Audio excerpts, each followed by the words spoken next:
This is the European edition of Breaking Banks, the world's #1 fintech podcast and radio show. We bring you the European unicorns, startups, founders, regulators, and leaders innovating the rapidly evolving fintech scene today. A truly localized podcast with both English and local language content, with some of the world's most well-known hosts and influencers in the fintech sector globally. Join us every week as we explore what makes the European Union a phenomenal proving ground for many of the fastest growing fintech players in the world today. Okay, let's roll.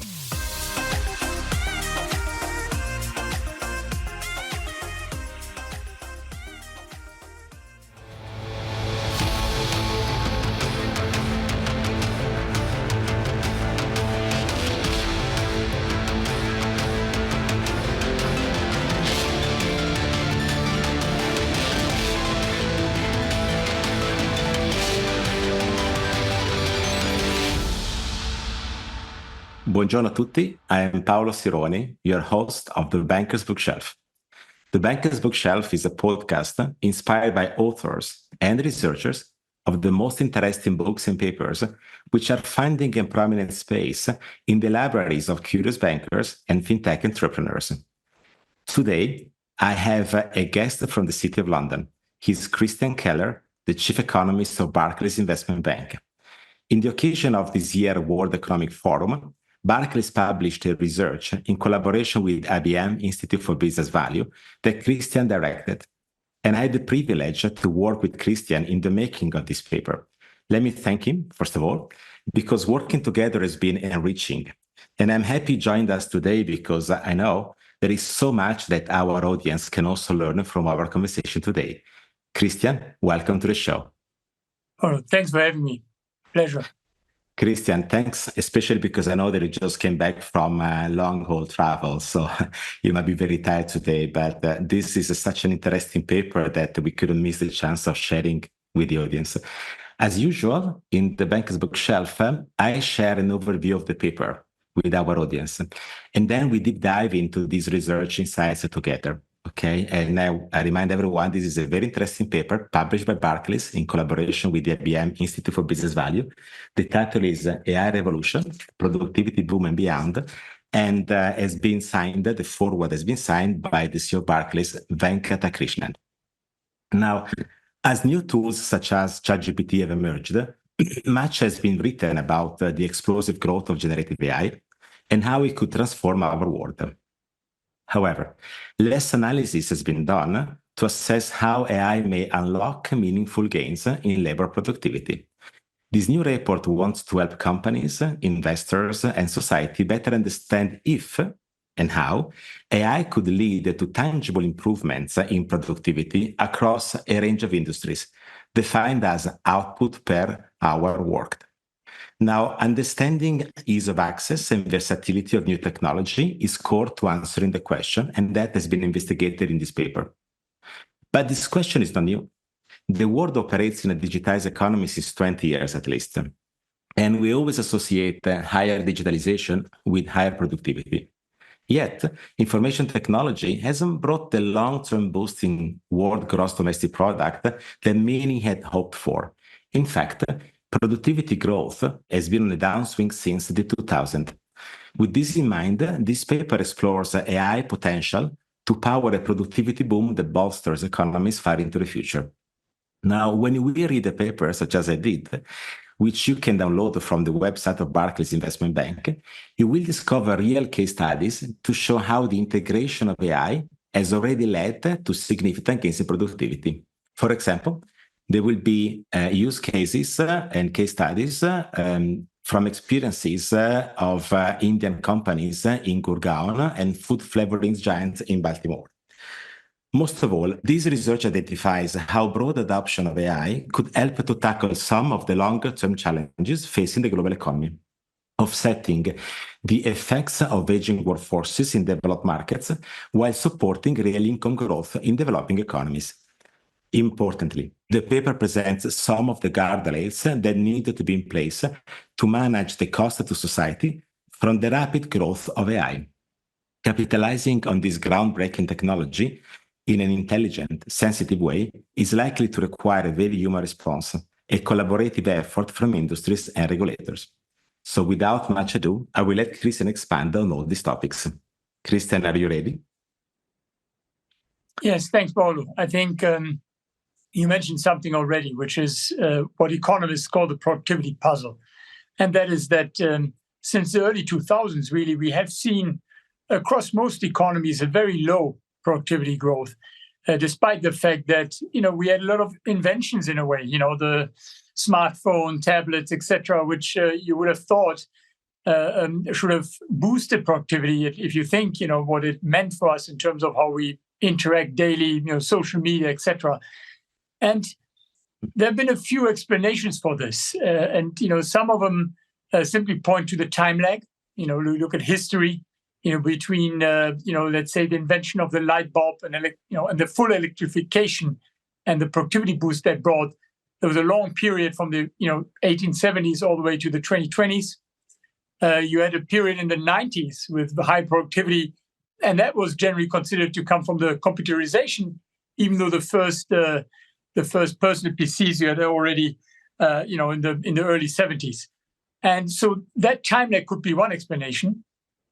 But there's some who are a bit pessimistic, and they say, frankly, these recent innovations in the digital space, if you want, don't really make up for the kind of innovation that we had in the past, be it electricity, but even many others, be it air conditioning or commercial flight, etc., that propelled productivity in the 70s, for example.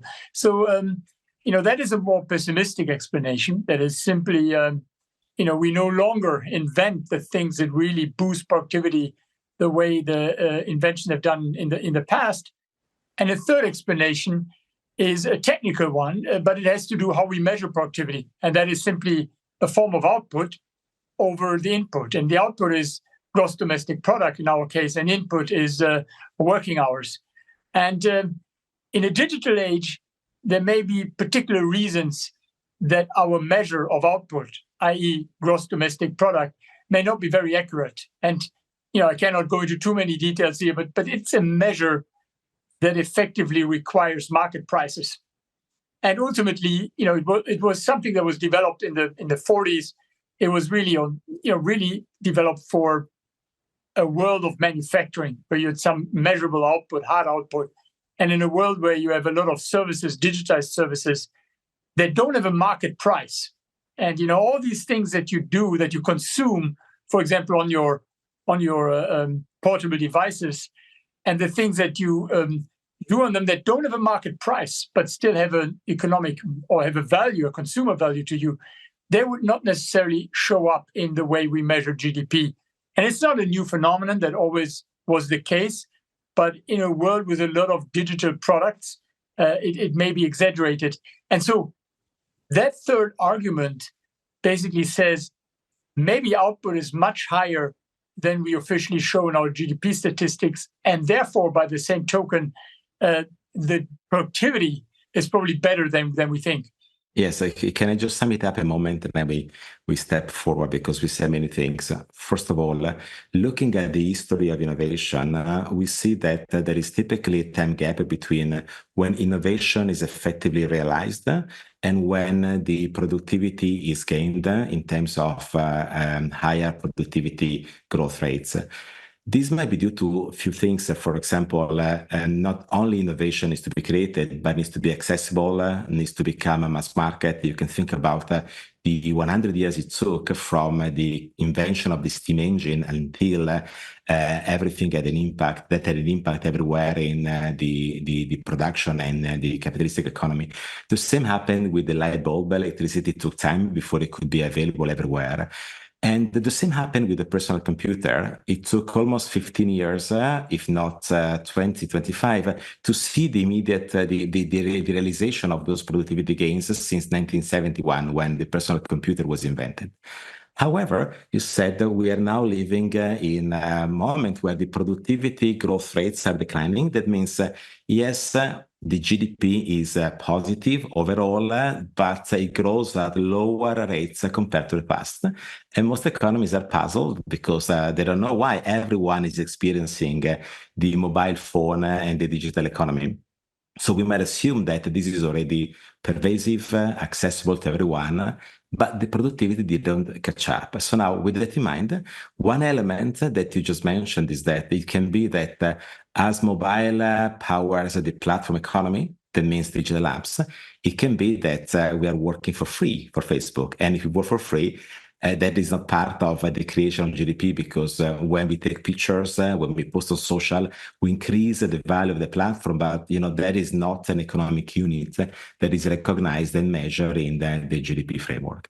Now and we consume for free as well.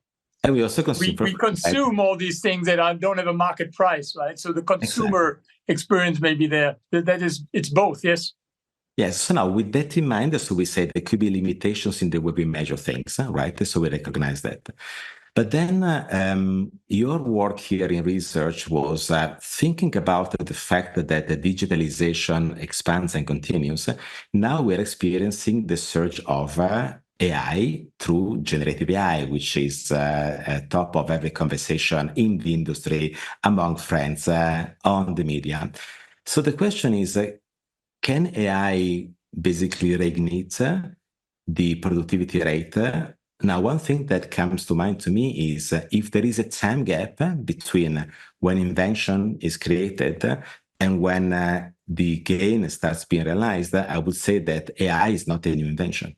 So starting from the 1950s, the AI world experienced many advances. There was also winter of AI when industries thought that maybe they could not make it happen. And now we're in a moment where AI is really booming, also in the chip making industry, so not just on the algorithmic side. So that might spell that, I don't know if that's your thought, for the fact that not being new, maybe this is the time when AI, though many people think is new because they're not aware of the decades of investments, maybe there is a time when the productivity can be gained. Is that correct? Yes, I think what is new about AI, and you're perfectly correct in explaining that this is this is not AI is not new and it existed for a while. But what is of course new is the success of these large language models, and I think you mentioned already earlier what is important for an innovation to become relevant for productivity on a global scale or on an economic scale, an aggregate scale, is that it's accessible and pervasive. It needs to become something, and you may smile about this, it needs to become a GPT, but not a chat GPT, but what we economists call a general purpose technology. And maybe now with AI, in the form of large language models, that does seem to have the aspects of what makes it a GPT, a general purpose technology, in the sense of it suddenly is accessible easily to people you don't need to know code. You can prompt in with English language typically, but with language, it seems to be affecting a very broad range of activities throughout different sectors. And as I said, accessible by everyone. And it doesn't seem to need a lot of new infrastructure. I mean, you mentioned data centers need to be built. There needs to be more computing power. Data needs to be there. But a lot of the basic infrastructure that is needed already exists. The connectivity through the internet, and that I think could be the breakthrough where maybe what we've been waiting for, that push that we suddenly see productivity gains could have happened now through AI, in particular through the large language models and everything that comes around it. So which are the three long-term challenges that the paper identifies against which you investigated the potential of AI to reignite the productivity growth rates? We have essentially, I think, challenges in the developing world, which are demographic. And I think this is very clear. We have aging populations in almost all advanced economies to different degrees. But we already see it now happening in Europe and Japan and even in the US to some extent, that there's a lack of labor force in a way as people the working age population becomes less, and we have more old age. And there, I think there could obviously be a certain substitution of having less workforce, but with enhanced productivity, where I certainly could help with growth in advanced economies. Secondly, there is something going on in emerging markets and developed economies, or developing economies better, where we have at the same time still often quite low labor productivity. And I said, that labor productivity was not growing as we would have wanted it to be in advanced economies, but that is just about the growth. The fact is the level of productivity in emerging markets is much, much lower in developing economies, of much, much lower than advanced economies. And it has no longer been catching up recently as it used to. So there AI could help. And it would probably help in a way that it could potentially boost productivity, in particular in service industries. Because the past model for emerging markets typically to catch up to advanced economies has been through manufacturing. There's been a typical model where the rural population moves to urban centers, gets employed in factories and in manufacturing goods that then get exported. And that has driven up productivity growth in emerging markets, typically moving people from low productivity rural areas into the manufacturing sector for export goods. That is no longer happening. We have a phenomenon that economists describe as a premature deindustrialization, where we have economies that are already having falling shares of manufacturing and industries, even though they're not yet rich. And it looks as if the development model from here on needs to be in services. And obviously AI has great promise to help developing and emerging markets workforces to gain productivity in those areas. We said at the very beginning of this episode that AI has three characteristics that seems to indicate that as it is maturing now, the impact can be positive. First of all, it is not new, but now is capable of leveraging infrastructure that has been created in the last 20 years to expand its penetration into many industries and individual activities. Second, it is broadly accessible. Everyone has a smartphone. Everyone can connect to the internet or a large part of the world population. And third, has the power to augment individuals. But which are the negative effects that this paper also addresses in terms of making sure that there is a balanced perspective, right? So the good, but also mitigation of the bad. Let me ask you to comment on the three of them. We said AI is not new, but it's growing fast. Does it mean that regulation is not ready for AI? Well, I think AI certainly creates additional challenges for regulations because it is moving very fast. It's often difficult to understand, and sometimes the developers themselves obviously admit that they cannot always fully anticipate how fast it is moving or what it does or how it does things. But I think there is in general the aspect with all new technologies, but in particular with AI. How it affects workers. And there's always the one element where it can augment, workers, make them more productive, maybe change their job, but they keep a job or they get a new job. And there's always the aspect of substitution, where workers are no longer needed because their work is completely substituted rather than augmented. And in the past, I think, obviously, there have been often the fears about rising unemployment, that machines were taking over. And that never has happened because typically there was some substitution. But typically what there has been much more widely was augmentation. So people became more efficient in what they did and increased their productivity, increased their incomes. People who were substituted often found work in entirely new sectors. And therefore there they gained income, and unemployment typically went down over time rather than up with new innovations, with automation, etc. And I think the question with AI here is, however, could it come to a point where AI is so good that it just substitutes and you no longer have this effect of augmentation? And I think that is, of course, a challenge that maybe technologies in the past did not really create the way AI could create at this point. Okay, not at this point, maybe, but in the future. Now, there's no many companies that they can do AI mass market today. Is concentration an issue when it comes to economic growth? Well, I think digitization has posed challenges in how we look at concentration, at potential monopoly power, at trust behavior. And that is obviously being discussed at the moment. With digitization, you have these network effects, these winner-take-all effects, and obviously they get possibly even increased with AI. So I do think AI therefore poses additional challenges in this area. So then we said that AI is not new, and it has the characteristics today to contribute to the increase of the growth rate on world economies. But what is important is that there is a continuous and open collaboration among all of the actors involved, industries, the technology makers of AI, institutions like banks utilizing AI or other corporate making usage of the technology, governments and regulators.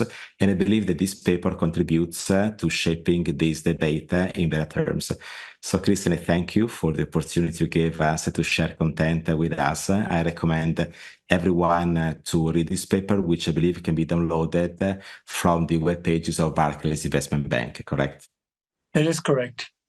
So I thank everybody who attended this episode 6, 233 of the Banker's Bookshelf, and invite everyone to stay tuned for more as more episodes and research discussions are coming.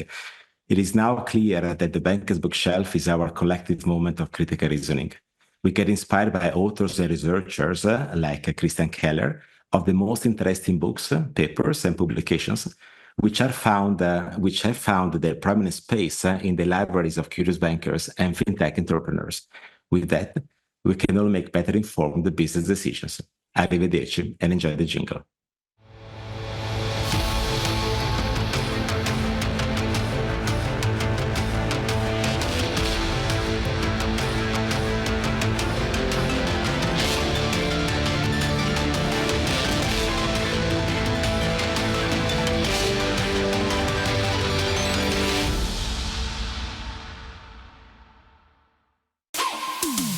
Thanks for listening to Breaking Banks Europe, a Provoke Media podcast in cooperation with FinTech Stage. Don't forget to tweet us out, shout out, or post to the team at Breaking Banks EU on Twitter. If there's something or someone you'd like to hear on our cast, let us know. See you next week on Breaking Banks Europe.